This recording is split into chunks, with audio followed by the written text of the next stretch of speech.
Art galleries. The specialness in art is how it's shown. Each piece in itself that has been created since the beginning of time up until the end of the world will have magic. The beauty is there if you choose to see it. And in New York City, it was like no other. I always went under the assumption that viewing art was more of just a cool thing to do. But I never realized how I could feel. As I'm walking down the streets, day in and day out, I try to let myself be absorbed by what I can see.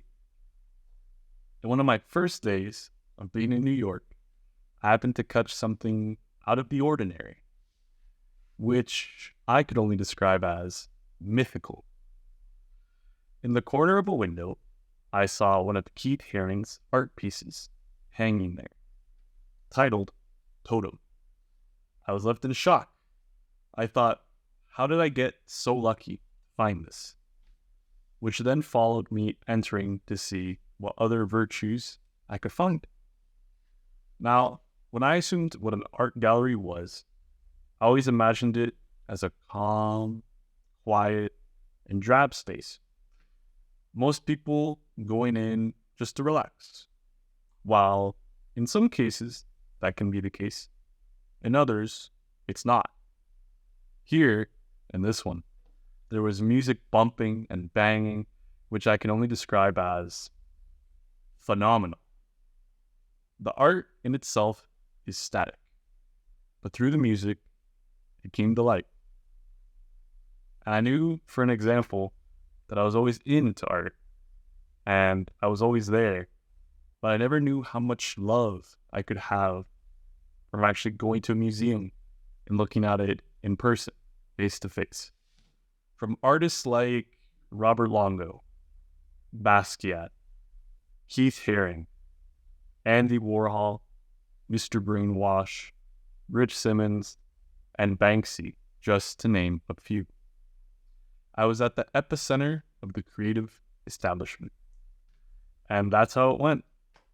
Me bouncing between one art gallery to another. First was King Pleasure by Basquiat. Then the Metropolitan Museum of Art, better known as the Met. Later, the SVA Chelsea Gallery.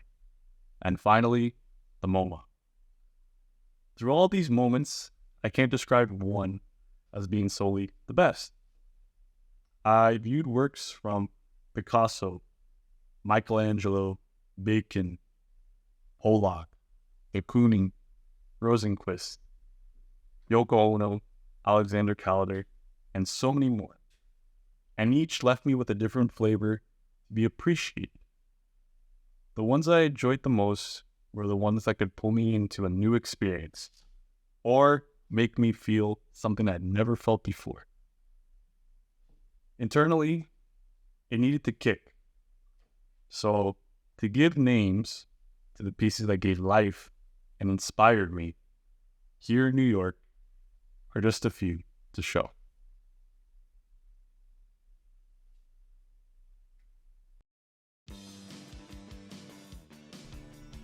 Basquiat's Self-Portrait Series.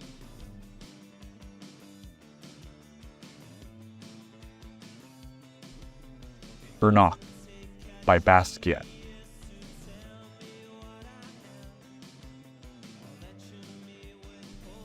Untitled Skull with Yellow Background by Basquiat.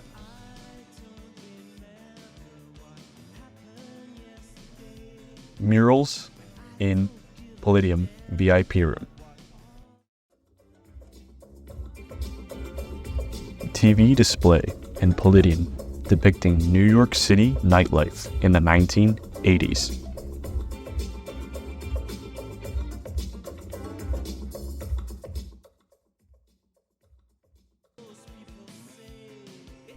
Crack is Whack by Keith Haring.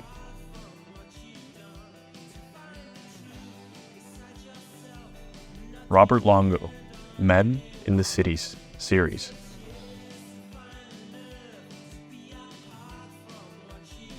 Andy Warhol's silk screenings.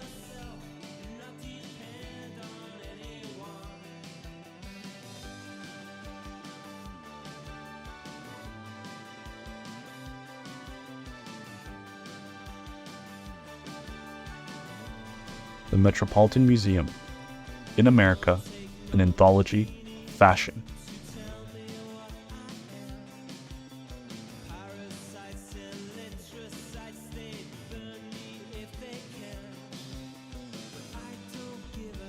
Alexander Calder's Mobiles.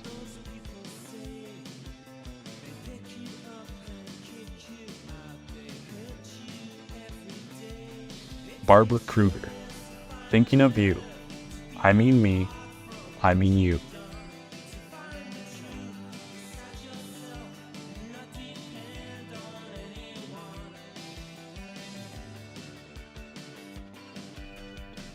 Construction collage at the MoMA.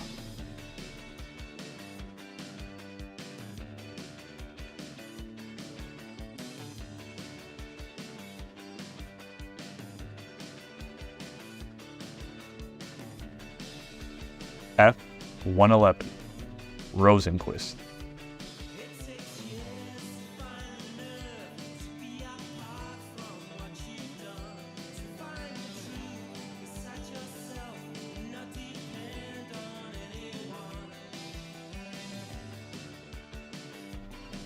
Photography collage at the MoMA.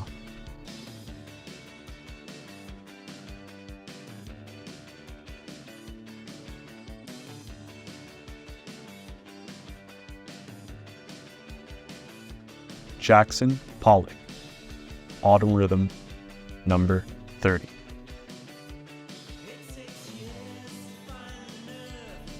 Francis Bacon, painting, 1946.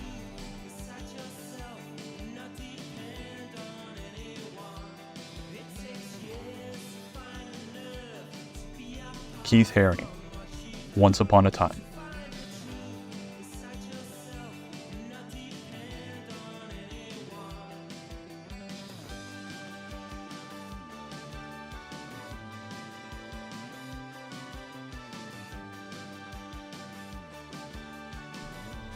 Lindsay Adario, SVA, The Masters Series.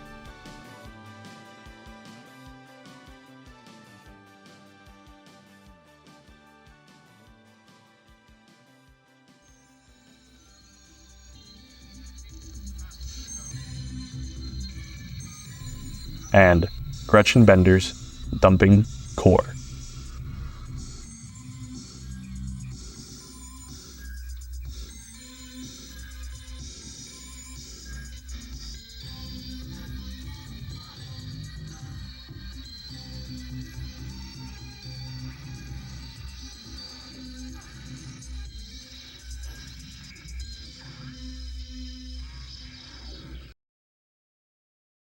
Through all this, I got to experience what visual identity was, thrown with new colors, danced to different tunes, and jammed out and blended with foreign textures, spat out with sound and frequencies that made my mind blow, and giving new light to what I know, and brightening my concept of the world, how I see it, creating to make something, seeing, an idea, a moment, a lover, emotions, were all the fuel that drove these artists to create and inspire, leaving an everlasting piece of history to be marked in time and impossible to be forgotten.